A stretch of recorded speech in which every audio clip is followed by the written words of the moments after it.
you share the path that led you to PDT? Yeah, absolutely. Yeah, I've been at PDT 15 years. Started in July 2010. So when I was 25, and I started working in restaurants I guess really at 16, I was making pizzas at Papa Murphy's, uh, my junior year of high school.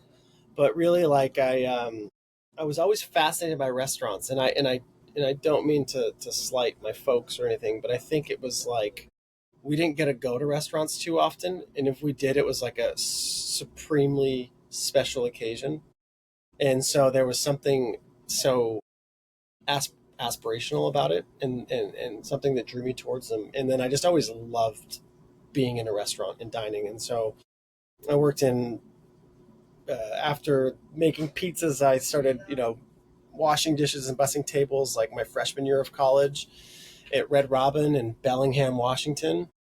And I loved it. I even liked the washing dishes part. It was an 8-hour shift that was just like nonstop from open to close, from the beginning of the shift to the end of the shift. And I just, have the music loud, and it was just like organizing my station and just like the onslaught coming to me. And I really enjoyed that energy.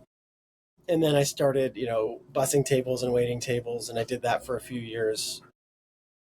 And I really like that. I love chatting with people. I love creating experiences, and I felt that that was like a very rewarding and energetic boost to the day. Like it didn't feel like work, and I feel like that was one of those. It's like one of those old adages, do something you love and you'll never work a day of your life. And I think that like the service part of it is fun, and I enjoy it. And I think that, so I did that until I moved to Seattle when I was 20, and I started working at the original McCormick and Schmick's, the McCormick's Yep. Fish House on 4th and Columbia. And I was a busser there. And then I started getting some server shifts, and then they had bartenders that had been there, like one guy was there 30 years, another guy 17, and another two were there like 6 or 7 years. And so I was like, well, went to the manager. I was like, I just turned 21. I want to get behind the bar. And I was like, if anybody leaves, I know it's probably not going to happen, but if anybody does, let me know, because I really would love to get behind the bar. And they were like, well, actually, Jeff Perry's leaving. I was like, oh, well, but we want somebody with experience. So then they hired somebody else from a different bar that didn't work out. And then they're like, okay, let's give them a shot. And so at 21, I was able to get behind the bar at McCormick's Fish House, and Ed Marlowe had been there since the 7th. This is 2006, I think. So he'd been there since the beginning in like 77 when that place opened. And then Jay had been there 17 years. So they were probably 60 and 47 respectively. And I learned so much. It was a master's class in how to tend a bar, like making drinks well balanced and everything that came much later. But dealing with the onslaught of stuff coming your way, just the post-work rush, you know, vagrants wandering in, cutting people, all those things, protecting maybe the person at the bar that's being hit on by the person that is totally oblivious, like how to handle those situations.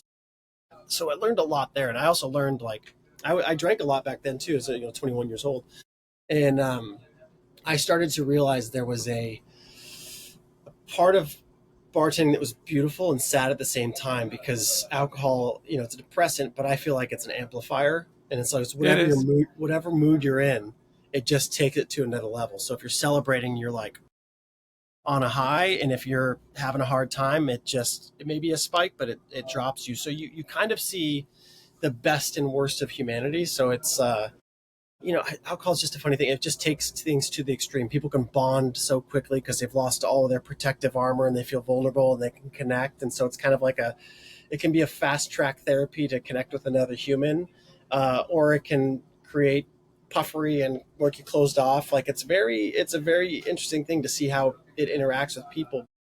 You're helping facilitate a fun night for people, and realizing that you're you're part of it, but you're not you're not partaking. You're a facilitator. You're kind of Right. like, okay, make these drinks fast. Make sure these people have a good time. You don't want them to have to think about, oh, do I need another drink? You're offering that, and you take all the guesswork out for them, and so I learned so much there, and I think that that's like part of the success for me was having that foundation because somebody that works at PDT as their only bar job, they have a filtered door, you have to go through a phone booth, Sure. there's these things that you don't have to deal with the variables. It's much more choreographed, so you don't ad lib as well.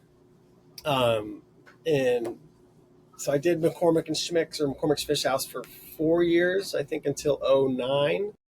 And then I was in a relationship. I graduated from the University of Washington, and then my girlfriend broke up with me, and my ego was hurt, but then my mind was like, I talked to my dad, and I never really reached out to him for like advice and stuff like this. He's like, she just did you the biggest favor ever, and I was like, you okay, my feelings are hurt, but anyway, so he gave me that line, and I was like, you know what, that gave me a better perspective on it because I was like, okay, I'm 20. Well, how old am I at the time? I'm 24, Yeah. and I realized, okay, this person broke up with me, so that's one obligation out of the way. I'm finished with school. I've been out of the house since I was 18. So like, okay, so I have the three things that would keep you tethered to a place are now not there. And once I like had this realization, I was like, holy shit, I'm free. Like I can do whatever I want. And so it was a very cool feeling.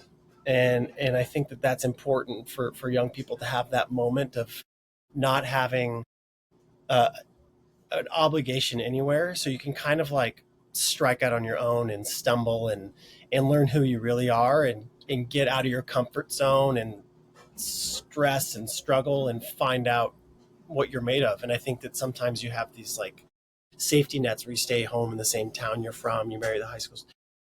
That route might work for somebody, but I was not mature enough of an individual to have, like, I needed to spend time out in the world and have the world beat me up a little bit to remind me I wasn't like God's gift to the earth or whatever I thought when I was like 21 years old. And I think that like you need that lesson in humility, and some people are more mature, especially young men, but not so often. A lot of us are pretty immature.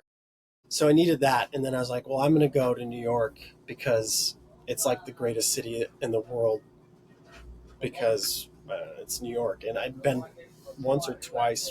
I think I'd been twice, and I was just like enamored. I'm like, this place is amazing. I came from a small town in rural Washington State, and then I like upgraded to Bellingham, and then to Seattle, and then I was like, needed more, and I was like, I had this like arbitrary goal. I'm like, okay, I'm gonna go to New York. I'm gonna learn how to do it, and then I'm gonna come back to Seattle and open a bar.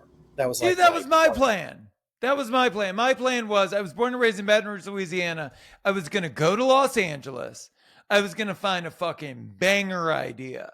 And then I was going to bring it back to Baton Rouge and blow people's minds. Yep.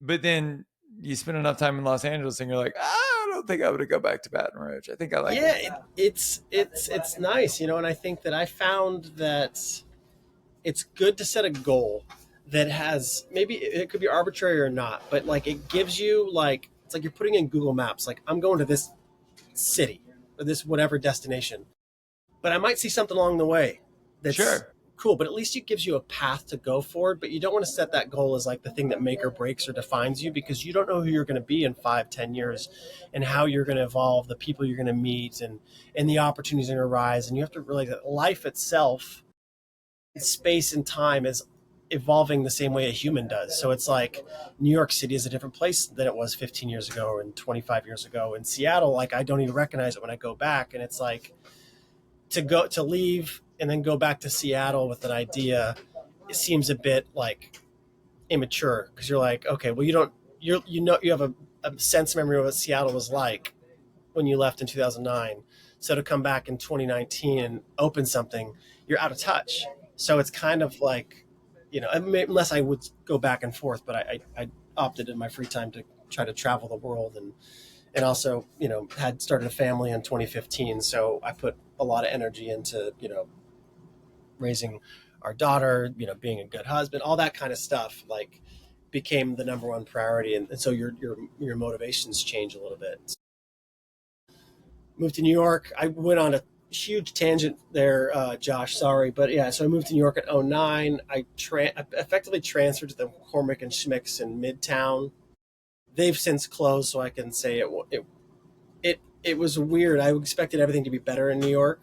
The McCormick and Schmicks was opened way later in the chain's life, and I felt that the product offering and service at the Seattle location was far superior. And in Midtown, McCormick's was kind of like an autopilot on, not to take anything away from anybody that worked there, but there was just like, it's going to be busy every day, no matter what. And so I didn't really love it there.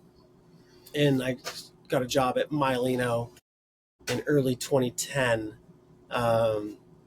And I started working there, and that was like eye-opening experience for me. I remember thinking like, wow, I remember my kitchen trail there. I was like, wow, I'm in the big leagues. Like I didn't know restaurants operate like this. Like Right. I just remember like more casual kind of dining experiences where, but watching a kitchen masterfully execute a 5-course order and time it and send it out and with minimal hiccups was like really cool to see that. And so that was eye-opening, and just quality level across the board, and everything they served there was just like at another level. And I'm like, okay, now I'm in New York. Now I'm in New York City. This is a New York City restaurant of like a stereotypical out-of-towner would think, okay, this is fantastic. But I got to know my bar manager there was Valerie Meehan, and her husband Jim had opened PDT, and I was trying to figure out what my path in the industry was, but I knew that the bar side of the restaurant appealed to me more. Even at Michelin, I never did shifts in the trattoria, the back dining room. I always did shifts in the bar, even when I waited tables there, because I was like, there's a casual nature. There's this like fluidity to it. It's still high level, but it's not as rigid, and I love that. So I did that. But I got to know Jim, and I just like basically begged him for a job at PDT. I was like, I could stage, I could do whatever. Begging works. Begging works really well. Yeah, I begged. I worked for free. I was like, hey, your liquor closet looks like shit. Can I organize it for you? And literally the owner goes, we're not going to pay you to do that. I was like, I'll do it for free. That's how you get to where you want to be. Well, I think that one thing that New York has taught me is that it's no one cares about you. I mean, they do. New Yorkers are great. I think New Yorkers are the most empathetic people I've ever met. They just have a harder exterior because there's so many of us.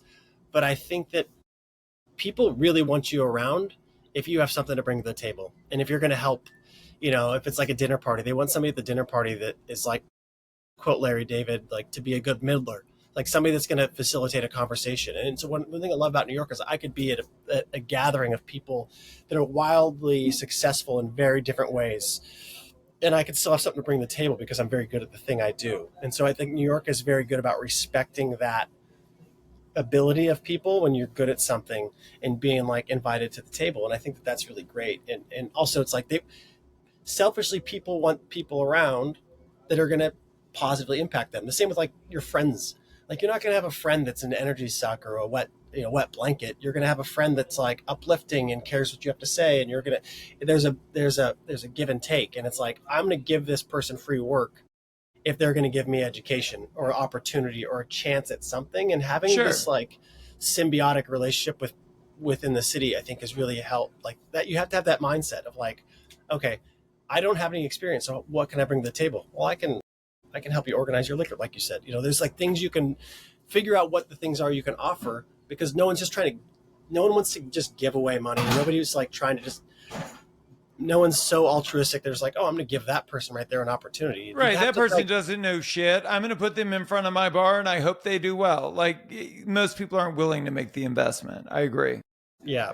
So there's a assertiveness you have to have here, which I love. And I think for me, being from a small town, it's really, I do well as a, small fish in a big pond, as opposed to a big fish in a small pond. Cause I think there's no tension. It's too easy. Like in school, I always did, the worst in the easiest classes, and I did the best in the hardest classes, and I like a challenge. My mind says I don't, but I know that the way I work. I like a challenge. Let's talk about PDT in two ways. So first, I want to talk about it as a concept, then I want to talk about it as a category. And I think I have a unique vantage point as a bar owner myself. So PDT stands for Please Don't Tell, for those that don't know. And it's a bar in New York that you enter through a phone booth. They have a craft cocktail program. I'm really underselling it, Jeff. But that's not what's right. But that's not what's most interesting about it. I think what's most interesting about it is the fact that it's been around for almost 20 years. For those that don't own a bar, I owned a bar for 11 years, and bars are hard. Bars are hard when it comes to longevity because everyone has a favorite restaurant, and that's typically their favorite restaurant for life. Everyone has a favorite bar, and it changes every time a new fucking bar opens. Every time, without exception. There is just no loyalty to booze. So longevity is incredibly hard unless you are able to categorize yourself as something other than that. You have to have a different use case in people's lives other than just getting fucked up in order for your bar to sustain for a decade or more. Because like the phone booth is cute and it's kitschy, but I mean, that shit is all over Los Angeles now. Like, you guys aren't successful because people enter through a phone booth. And so I'm sure that, like, in the hardest parts of your career, like, you look to the skies and you're like, why, God, why? But I would assume that, like, during the most successful eras of this business, you've probably looked for the clues that success leaves. And I would ask you, what do you think has been the secret sauce around PDT's longevity? Man, that's a great question. PDT is part of a group of bars that I would say were disruptors in the aughts in New York City, and I think it kind of was there was luck and timing associated with that. Uh, you had Angel Share in the early '90s, Milk and Honey, Death and Co, and Employees Only a little bit before us, and there was a change in the way people drank, and I think of like pre housing market collapse, financial crisis. It was very, and I didn't spend a ton of time in New York then, but maybe it was just a place I went to. But there was these like mega clubs and Sex in the City kind of era of like opulent drinking, expense accounts, and then things went south, and it was like, okay, people have to be more thoughtful with it. And I don't think that it was. And so the mixology movement coincided with that transition, and but that transition put a bigger spotlight on it. And it's like these bars all opened for the most part they weren't in Midtown, they weren't in big box areas, they were in the little nooks and crannies of these weird spaces in the East Village, West Village, Lower East Side, and lower ceilings, smaller space, and all had the same thing of like creating great drinks. And I think that group of bars together, and there's others too, but that the timing, I don't know if that same thing happens if the financial collapse doesn't happen. Like, are people still going to the massive steakhouse in Midtown or whatever and getting the $40 lobster salad for lunch on somebody else's dime? I don't know, but part of it is timing. But you have to take that risk, and you have to do that leap of faith. And Jim Meehan, Don Lee, and John Darragon, and Brian Shabaro at PDT, they unflinchingly went after a vision of like doing a space that was all about cocktails. Like, Brian owned Criff Dogs. He got the space for PDT. And to my understanding, I wasn't in the room, but to my understanding, he wanted to do a dive bar next door, but he still wanted to do a phone booth. So he didn't care about mixology or any of that stuff. It was just like, his lawyer advised him if he cut a hole in the wall, he could extend his liquor license to next door. So he's like, okay, well, I'll put a phone booth there because that's cool. Not thinking of like speakeasy, more like Maxwell Smart. And then he met Jim, and Jim was like, no, you got to do a cocktail bar. And so he listened to Jim. Jim was working at Gramsci Tavern and Pegu Club at the time. And Jim was right. And then John and Don were like the opening managers, and they just had this very unique way of approach. Like, this is foundational cocktails, classic cocktails were all that were really served then. And then, or like martini lists that weren't actual martinis. Sure. And they started doing the first riffs on classics, and not the first, but unique ones. Like Don Lee came up with the Benton's Old Fashioned, which was like Benton's bacon fat infused bourbon in place of bourbon, and then maple syrup in place of sugar, and then Angostura bitter. So doing that Mr. Potato Head in a really thoughtful, creative, out of the box way that made people think, oh, there was some, that was like the pre-viral days, like a bacon fat cocktail in 2008 was very avant-garde. And so it was part of like that dedication to like doing something unique and different. It helped, and it got a lot of traction in the early days. A lot of industry went there, a lot of chefs went there, and then started winning some accolades.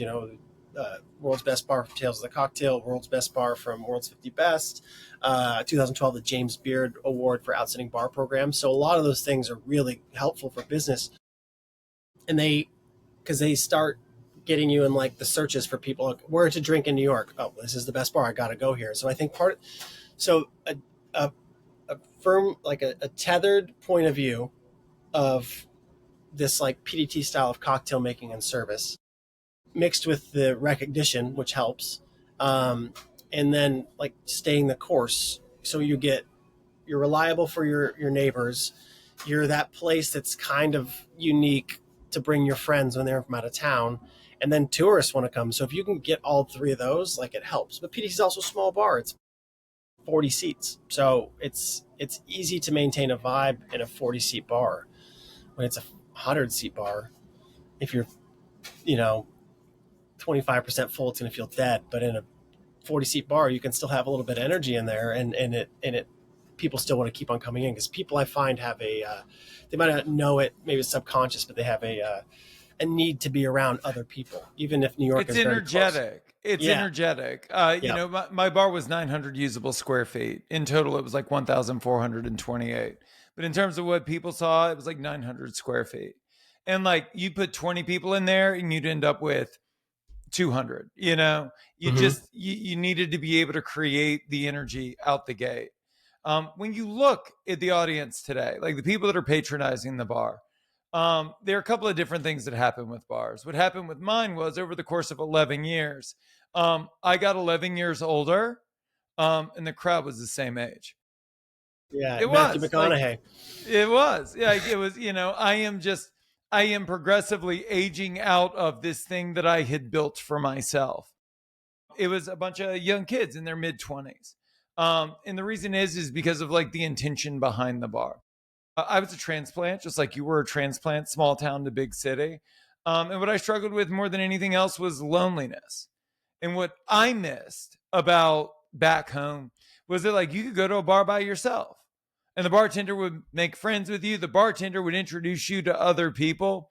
So, like, if you wanted to build a community, like, the first step was just finding the dirtiest bar in proximity.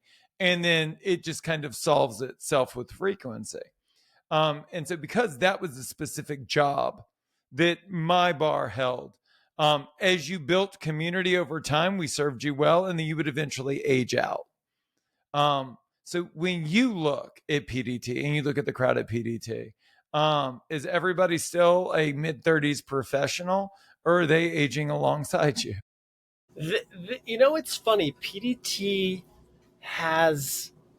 it reaches a pretty good cross section of the population. Like, it's a good, like you will see. What I'll say is, you see more of now than when I started there. Was you see more 21-year-olds, 22 and 23-year-olds. You see more young people than, so I get older, they got even younger, because PDT in the early days was definitely more of the 30s professional, but younger people sound like a boomer, but from what my take is, they're really into experiences, and they don't drink as recklessly as my generation, and they drink better, and they drink smarter. Think of like one of my nieces that's in their mid 20s. It's like they come to a place like PDT and they could have a round and go, and they'll be fine with that. Where it's like, if I was 25 at a bar, I would have like 7 rounds of drink. It's like I would be going for it. Like, my bar in 2010 was financed by like 24 very popular full-blown alcoholics, right? They just were well networked. They knew everyone. They came in every night. They brought every human they know. One of the advantages to a small space that's alcohol driven is like your total addressable market can be relatively small, right? Yeah, yeah, Because frequency is what's king in those early days. yeah, 100%. But we get it's big, it's get people in there. Well, New York is funny because New Yorkers, like, I feel like they do everything a little bit later in life. They start families later, so you got a lot of like people that are in their 60s or something, picking on an age range, but they seem like a 40-year-old in middle America or something, where it's like people, the audience that you reach for, like, you're probably not going for a 65-year-old in rural America because that might be retirement age and they might be like coasting. But a lot of times 65-year-olds in New York, it's like they're still like in the thick of it. They They're just finding, got married for the third time. yeah, they might have a They're 5-year-old, like yeah. New Yorkers, I feel like get married at 40. I was way Sure. ahead of the curve, and I think New Yorkers have a maturity, but they also have they have a go of like set up the nest egg first because it's so hard to live here, and then create your career and then add it in because it's really hard to like start. It's hard to be in your 20s with children. I was 30. Yeah, I just turned 30 when our first was born. So like I feel like I was a young parent in New York. Um, but like I have a younger sister that had kids in their early 20s in a smaller town, and it's totally normal there. Sure. How is the temperance movement influenced how you see the business? Because I mean, back when we started and I opened my bar in 2010, like we were competing against like meth and heroin, which were illegal. Um, but now you're competing against weed, which is legal, ketamine, which people are like injecting into their neck through clinics. They're just mushrooms. Psilocybin is now relatively legal in the state of California. I feel like we had We have a a monopoly. unicorn by the right. We did, right. We had the world by the tail, and now less so. So, like, Yeah, how does that influence what you do, how it's perceived by the market, and like your plans moving forward? I think that, well, part of it is just is a mental shift of it's like a mindset, not thinking that everyone that comes in wants a cocktail. So thinking about, okay, then what do we offer? And it's about 20% of the menu. Yeah, I would say maybe 15 to 20% of the menus of 5 drinks or something. It will be non-alcoholic, and they'll be thoughtful. But the early days of making non-alcoholic drinks, you always looked at somebody like they were crazy, and you just put together like, oh, there's ginger beer, lime, passion fruit, Right. orgeat, and soda and mint. Here you go, boom, mocktail. And you never put any thought into it. And then now it's like something that people still want to experience it. They want to still have like a nice time out. They want the energy. They want the social aspect, but they might not want to partake. And I mean, a lot of people, and especially in the bar industry, I've seen are stepping away from drinking. And I think that I don't know if non-alcoholic bars are going to ever really take off, but I think having a non-alcohol offering in a standard stereotypical bar is necessary. I think that it's good to have something that's, if somebody's not drinking for, they almost threw away their life because of alcohol, or if they're pregnant and don't want to drink, or if they religious, any reason, a multitude of reasons why somebody wouldn't want to have a drink. It's great to have something that's just as thoughtful, so they don't feel left out. And it's being inclusive in your offering and understanding that is important, but still having a point of view.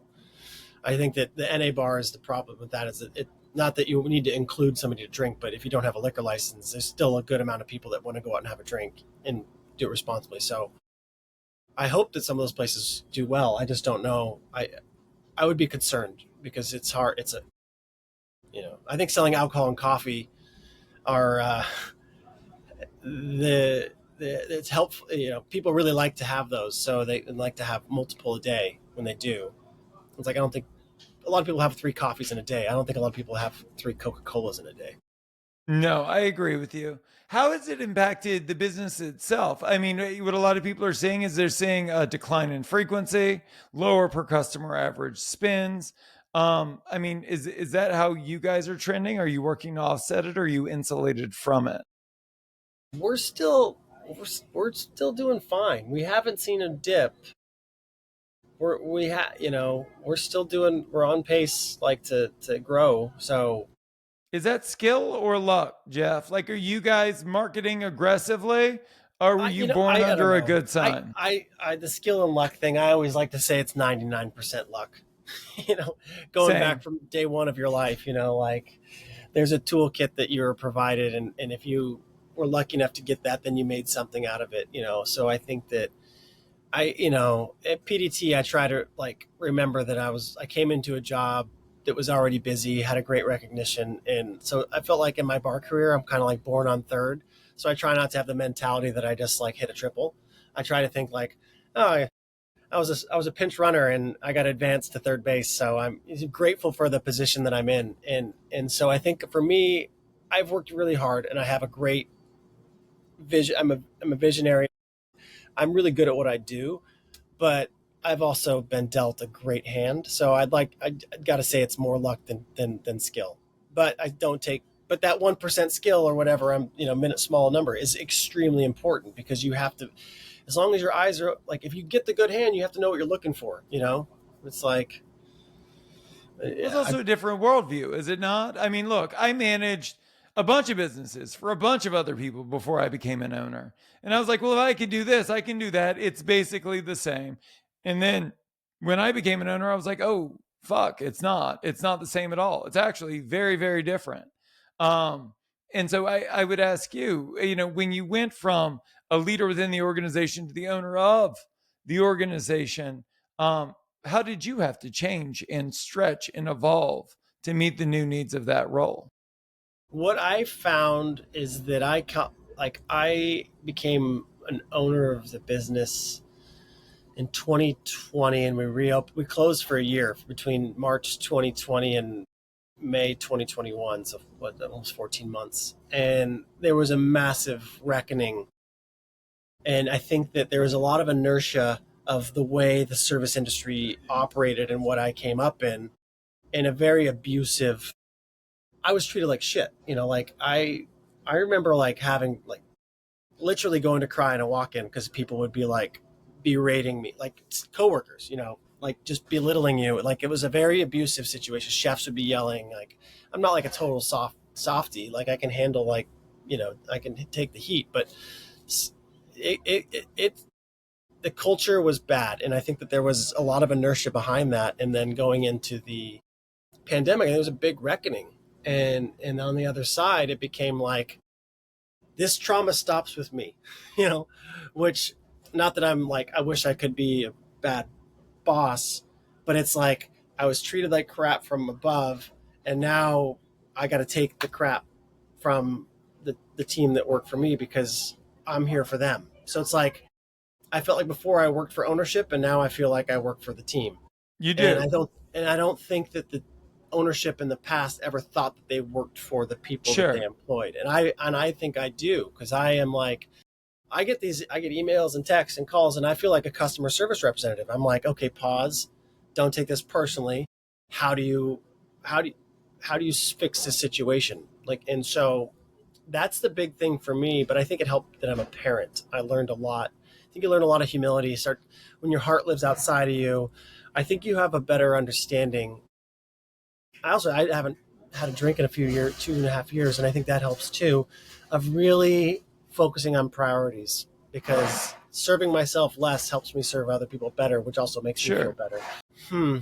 Yeah, huge change. I think that it's a very stressful job. I'm not gonna say it's not rewarding, but I didn't anticipate being an owner to be as hard as it is. And it's not that I don't wish it Says upon myself. every owner on the planet, Jeff Yeah, Bell. yeah, I know. It doesn't get every easier.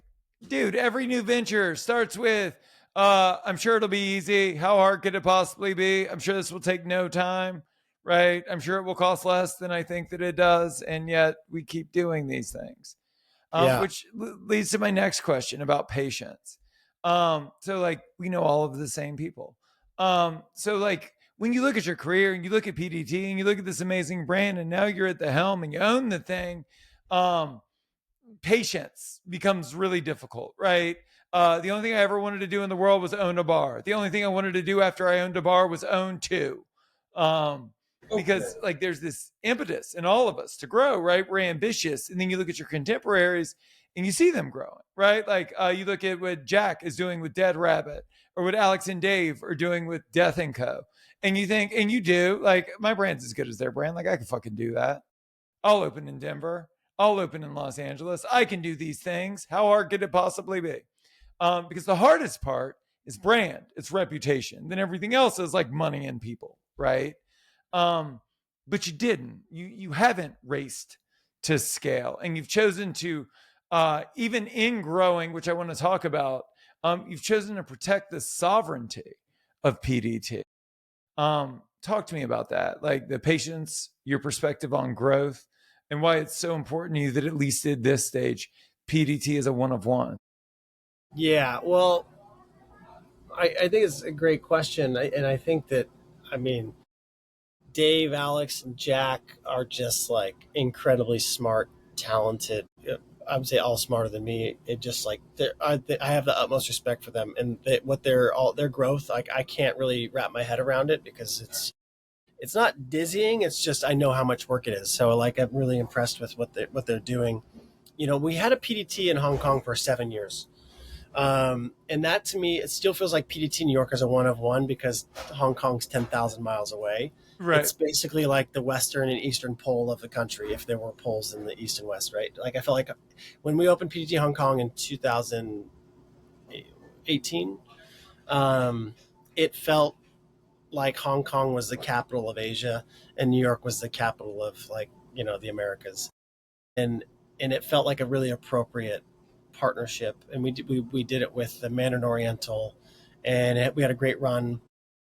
The timing was terrible, because we opened in 2018, and it must have been within a year Chinese kind of took over Hong Kong, and then there became the human rights protests, and those were like on a weekly basis on Sundays in Central, which is where the bar was. And it was, I mean, I walked around one day and it was like being in a movie. It was like riot police and like lasers. It was like a very surreal experience, and tear gas and things like that.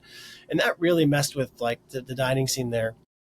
And then the pandemic, and they had a hard time with the pandemic. And so, and now the hotel's closed for renovations. So we've closed, and we might move it. But it exists in mind only right now. But I don't have the urge to do a lot of PDTs because it's hard to there's a lot of scary words in business, and I think like scale is one of them. And I think that it's easy to say, maybe sounds smart and savvy to use it, but like I don't know, scaling a concept that's high touch and experiential is very hard. Sure. It's like scaling a Popeyes, whatever, you know. I mean, but I also don't think Popeyes are as good as they used to be now that they're scaling them. So it's like there's a part that goes away when you scale, and you have to do it thoughtfully, and it has to be the right location. So I could see PDT in different places around the world, but I don't see another one in the US. Partially because I don't see another city like like New York. There is another city like New York. Like LA's great, Chicago's great, Miami, like San Francisco, all are great. New York just has this like perfect mix for what makes PDT PDT. And I would much rather have PDT be an institution in New York City that lasts longer than I do, and somebody else is the operator in the future. And it, you know, like if it can be like, it's 20 years old, it's almost 20 years old, so it's not quite there yet. But like, I want it to be a cool thing to do on St. Mark's for generations. That would be real success for me. And I would rather have that than 25 in the US. I'd be curious to know about goal setting as well. Because I guess the reason I ask is this: like, I could do back of the napkin math. Like, I know that you're able to achieve with a single unit, right? With just one PDT, a great lifestyle, right? And at this point, if you didn't want to run the company, you wouldn't even need to run the company, and you would have enough money, and you would have freedom of time, right? Freedom from overwhelm, all of these things. And so, like, the impetus outside of obviously ambition is comfort, right? And your kids are at a really interesting age right now, right? Like they're basically people at this point. Yeah. As a parent myself. So, like, now's the really good time. But you think to yourself, you're doing the math, and like just looking at your oldest, you've got what, like 4 summers left, right? before you are Don't a remind pariah. me. Don't Right, dude, this remind me. is it. It's Jesse Itzler. He goes, you get 16 summers, bro. What are you going to do with those 16 summers? And it's just nauseating. I'm gonna be Um, depressed leaving this call. well, Oh the thing man. is All this, right. like, you don't really realize how fast time passes. And I'm not judging people that don't have kids. I can just tell you I had no respect for time until I had children. And the reason is, like, you see how fast it passes. My daughter asked me last night, we're laying in bed, I'm putting her down, she's 7 years old, Jeff. And she goes, why did the days move so fast? And I was like, I don't fucking know. And through the lens of children, you see it. And so, like, we are in this moment. You are growing now, right? You are choosing growth. You are choosing discomfort. You are choosing uncertainty. When you have been able to exist on a relative scale, because none of this shit is easy, but in comfort, in the familiar for so long, what prompted you to grow? You know, to be, I hate to preface, to be honest, but I think that there's a lot of opportunity in New York, and there's a lot of things that I'm capable of. And I don't want to say it's my ego. It could partially be a little bit by that, but there's I enjoy creating, and not that I don't put effort into PDT, but there is a, not that there's not a challenge. There's definitely a challenge, but there is I can come up with recipes for PDT. There's like a framework that I have, and it's like boom, I can come up with stuff really quickly. And starting to think of like when we just opened Mixteca within the last month, and we're opening another bar called Keys in the same location, but downstairs, soon.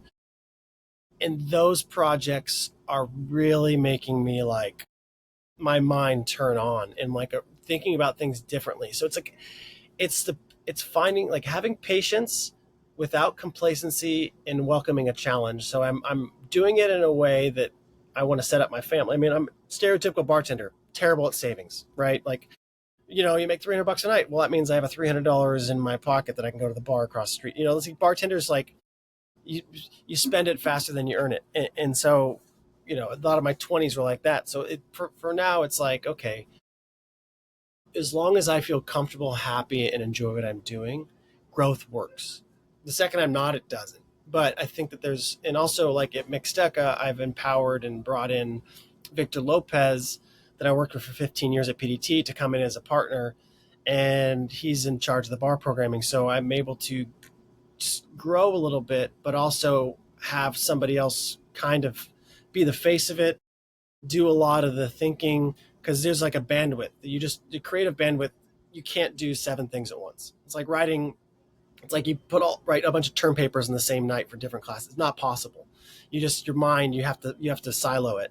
And so Victor is the creative force here, and I'm more like a sounding board, or like a board that helps and assists and helps like connect it with the consumers and make sure everything works, and like systems and that kind of thing. So it's more of a mentor role I have at Mixteca, which is fun. And so it's an evolution for me. And I think that what I'd like to evolve to, and is that it went from every position up to management to ownership. And then it's like, Denzel Washington said this, and I never go on quoting him, but it's like, your life's in 3 segments. It's like, there's the time to learn, the time to earn, and the time to return, and thinking, okay, well, I spent my time learning, and now it's like, well, I need to earn because I have a family. But I think that there's going to be an overlap of the earn and return, because I want to have the people that work with me leave this company in a much better place when they came in. And if I can do that, then that's my real metric for success. And as long as people are excited to work with me, and and I love what I do, I think that like I'm okay with the growth. Like I don't seek it because I don't need to make, I don't care enough about money. I care much more about the create. Like I was telling somebody this the other day, I was like, I would create the most beautiful, wonderful bar that no one ever stepped foot in, just because I'd want to create this thing. Like I love the process of building something, developing something. And it's like, sometimes I'm like, you don't want the world to see the thing you made. You just like want to make it. So like, I enjoy that process, and I enjoy the people. So we have I was also doing the Waldorf Astoria, helped with the reopening of that. And that was a big task, but it was a very hard project, but it was fucking rewarding. It was like every day I'm there, it's like pinch me. I'm at the Waldorf Astoria. They ask me to do the cocktails. Like, it was so cool. So there's like, I'm living my dream. So I try to enjoy it, and it's stressful, but it's like, I'm okay with this pace of growth right now. I think it's difficult, but it's stretching me enough to, like, in a healthy way. And I'm still, my number one priority is my family. As long as they're my number one priority and get my main focus, I'm going to be okay. Because if not for that, I mean, that they're my purpose, but they help me be better. They help me become better at my job. And I mean, you imagine you can relate with that. I can absolutely. It's for me what it came down to, Jeff, was like firm borders. Steve Jobs has this great quote, which is, my career is defined by the opportunities that I said no to, not the opportunities that I said yes to. And I look at a brand like PDT, and I'm sure, like, if I look at the general mailbox for this restaurant, I mean, you're just inundated with offers to put it in this fucking strip mall in Louisville, and then, oh, I think it would be great in this hotel in Houston, and this and that and the other thing. So I'm sure you've thrown down a bunch of no's, which is hard to do unless you're really clear on goals. The thing that screwed me, and I said this before we got on the call, was that I achieved all of my professional goals. I just set the wrong goals. And it's a huge part of it. And the truth is, I was 30 years old when, or I was 24 years old when I started my first business. I was 30 years old, 29, 30 years old when I opened the bar in Hollywood. And what I want out of a business at 45 is not what I wanted out of a business at 30. So much of it comes down to being really clear about what you want. And so when you look at kind of the One Cornelia, all of the concepts, what was the goal? Like, not abstract, right? Because one of the things that happens when you stretch from one to, I mean, at this point, you're going from 1 to 4, basically. But from 1 to more than 1 is, you kind of think you know what owners do, right? But you're still able to function as a janitor and a manager and a bar. You kind of do all of these things, right? Because you're not stretched. But like, as soon as, you've got another location, it gets really clear what you can and can't do. So Yeah. how did you define success before it all opened? And then since it opened this summer, how do you define success today? Yeah, that's great.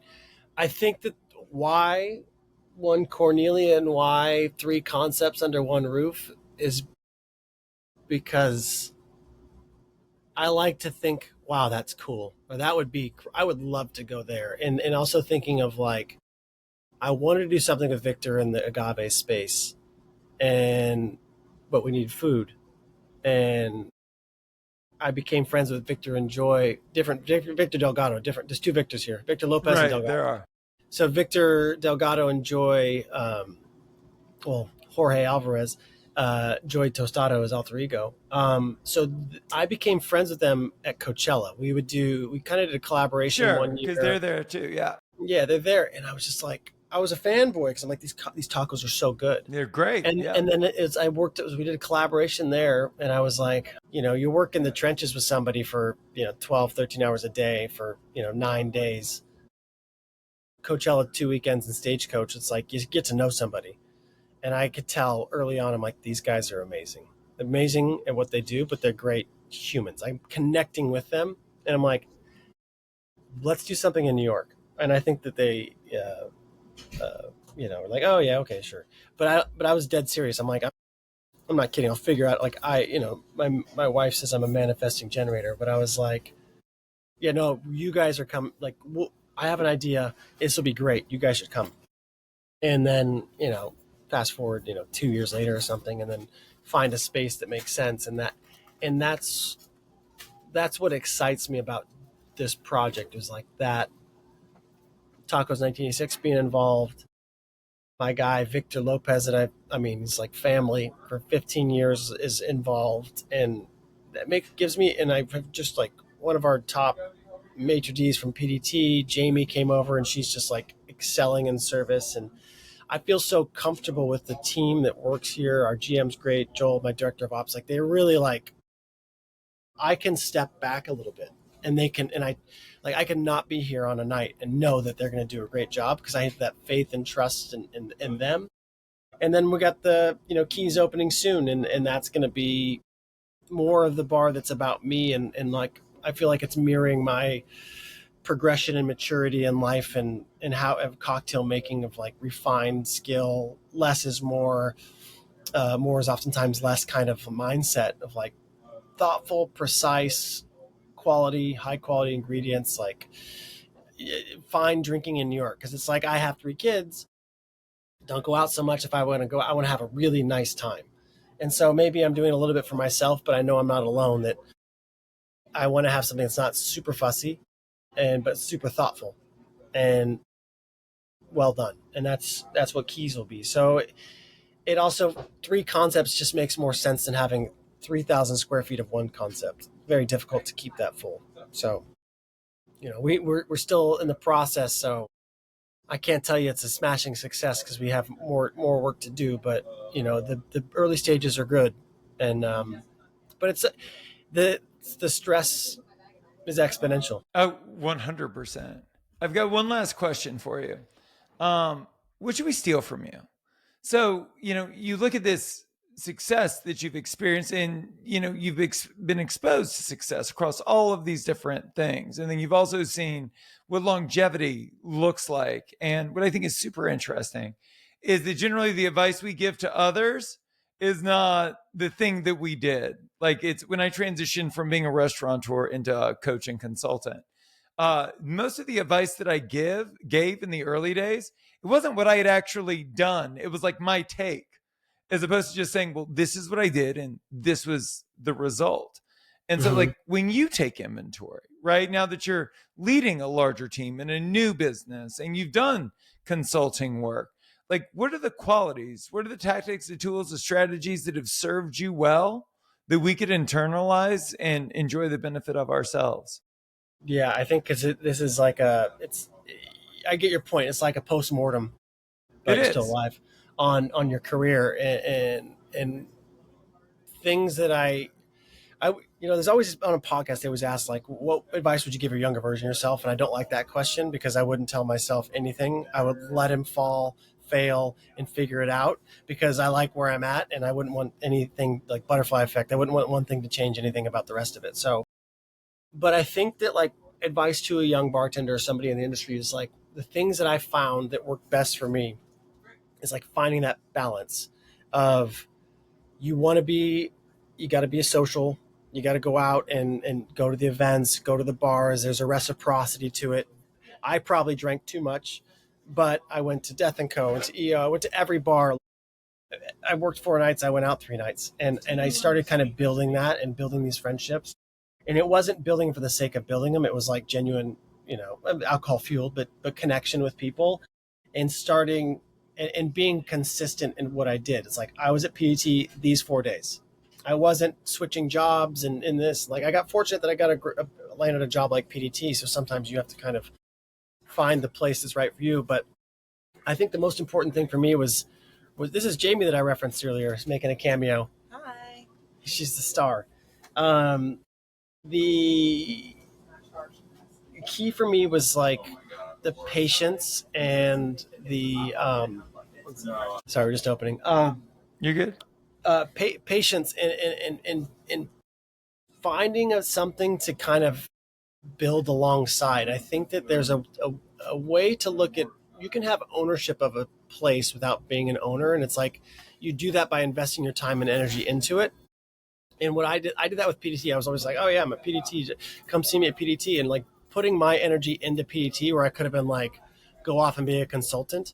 But what I did was I was like building roots there. And what happened over time is that somebody would need a consultant, or somebody would need cocktails for this thing. And it's like, if you build your reputation alongside this other thing, the thing is always going to be more famous than you, and it's going to be a bigger credibility thing than you. But if you're the caretaker of it, you have instant credibility. So I am not a networker. Like I don't go to places with a lanyard and meet and greet and do all that stuff. But I have a great network of people because I've been Jeff from PDT for so many years, where it's like, oh, he's always there. He's always gives great service. He does these extra events. He takes on these opportunities, and it's like, I used to do drinks for Steve Tisch at the Giant Stadium in the owner's box, or, I do Coachella, or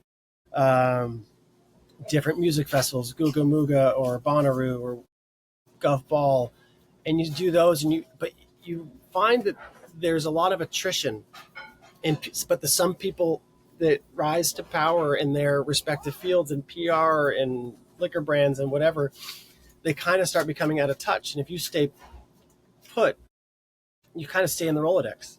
And it's like, I might get some opportunities, even though I'm not like the new hotness, but because the person that's the decision maker knows that they can trust me to do a great job. And so I think a lot of times people get this like leapfrog on lily pads kind of mentality, like, oh, gotta go jump to this new place or that place. And then all of a sudden they're 40 and they've worked at 20 bars. And then it's like, oh, I'm a good bartender. Okay. So for me, that's what's worked, is having that patience in building your own, I hate to say this, building your own brand, but building your own brand alongside something else that's, like your PDT for me is like the banner. Okay. I own PDT. I worked there 15 years. PDT is regarded as one of the better bars in the world. Like, it's not on the 50 best list anymore, but it's been on there. It's been at the top. And so, like, not, I just find that if you're chasing something, the thing is, once you get it, it's always going to be fleeting. It's like, kind of invest back into yourself and your place. That's a really roundabout way to answer your question. We did it, Jeff.